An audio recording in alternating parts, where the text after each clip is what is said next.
மகாபாரதத்தில் மிகப்பெரிய தியாகம் எது? பலரும் ஒரு பெயரை சொல்வார்கள், பீஷ்மர். ஒரு இளவரசன் அரியணையை துறந்தான், திருமணத்தை துறந்தான், தன் வம்சத்தையே துறந்தான்.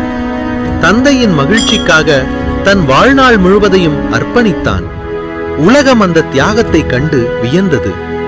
தேவர்கள் மலர் தூவினார்கள். தேவவிரதன் பீஷ்மனானான்.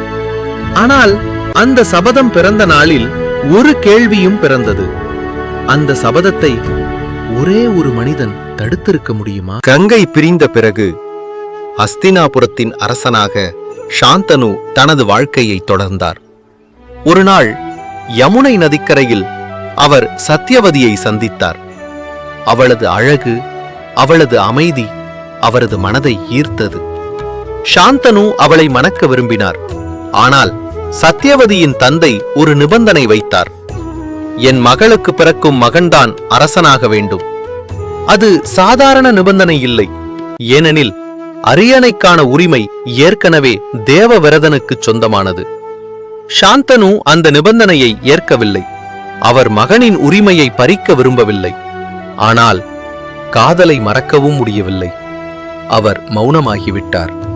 அவர் துயரத்தில் மூழ்கிவிட்டார். அரசனின் இந்த மாற்றத்தை கவனித்தவர் தேவவிரதன். தந்தையின் மனதில் ஏதோ ஒரு துயரம் இருப்பதை அவன் உணர்ந்தான். காரணத்தை தேடினான். இறுதியில் சத்யவதியின் தந்தையின் நிபந்தனையை அறிந்தான். அந்த நொடியில் ஒரு மகன் யோசித்தான், தன் தந்தையின் மகிழ்ச்சியை எப்படி மீட்டுக் கொடுப்பது என்று. நாம் ஒரு விஷயத்தை மறந்துவிடக்கூடாது. தேவவிரதன் தந்தையுடன் வளர்ந்த மகன் அல்ல, மாறாக தந்தையிடமிருந்து பிரிந்து பல ஆண்டுகள் கங்கையிடம் வளர்ந்தவன். பிறகு தந்தையை மீண்டும் பெற்றவன். அப்படிப்பட்ட ஒரு மகனுக்கு தந்தையின் மகிழ்ச்சி வெறும் விருப்பமாக தெரியாது, அது ஒரு கடமையாக தோன்றலாம். தேவவிரதன் நேராக மீனவர் தலைவனை சந்தித்தான். அவன் சொன்னான், அரியணை உரிமையை நான் துறக்கிறேன். ஆனால் மீனவர் தலைவனுக்கு இன்னும் சந்தேகம் இருந்தது.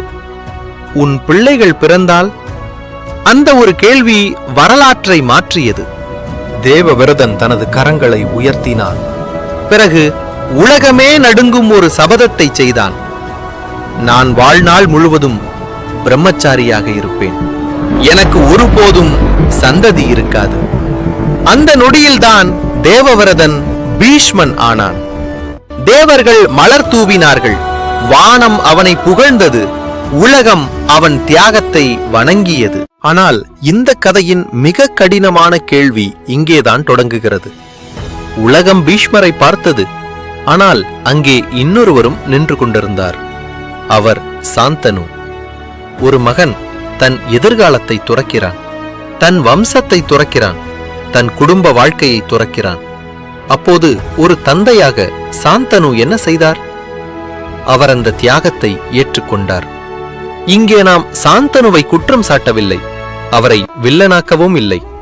ஆனால் ஒரு கேள்வியை கேட்கிறோம். அந்த நொடியில் அவர் சொல்லியிருக்க முடியாதா, மகனே, இந்த காதல் எனக்கு வேண்டாம், உன் வாழ்க்கை அதைவிட முக்கியம் என்று? ஒருவேளை சாந்தனு தவறு செய்யவில்லை. ஒருவேளை தேவவிரதன் தானாகவே அந்த முடிவை எடுத்திருக்கலாம். ஒருவேளை ஒரு இளவரசனாக தந்தையின் விருப்பத்தை நிறைவேற்றுவது தனது தர்மம் என்று அவன் நம்பியிருக்கலாம். இவை அனைத்தும் உண்மையாக இருக்கலாம். ஆனால் வரலாறு இன்னும் ஒரு கேள்வியை நம்மிடம் வைக்கிறது.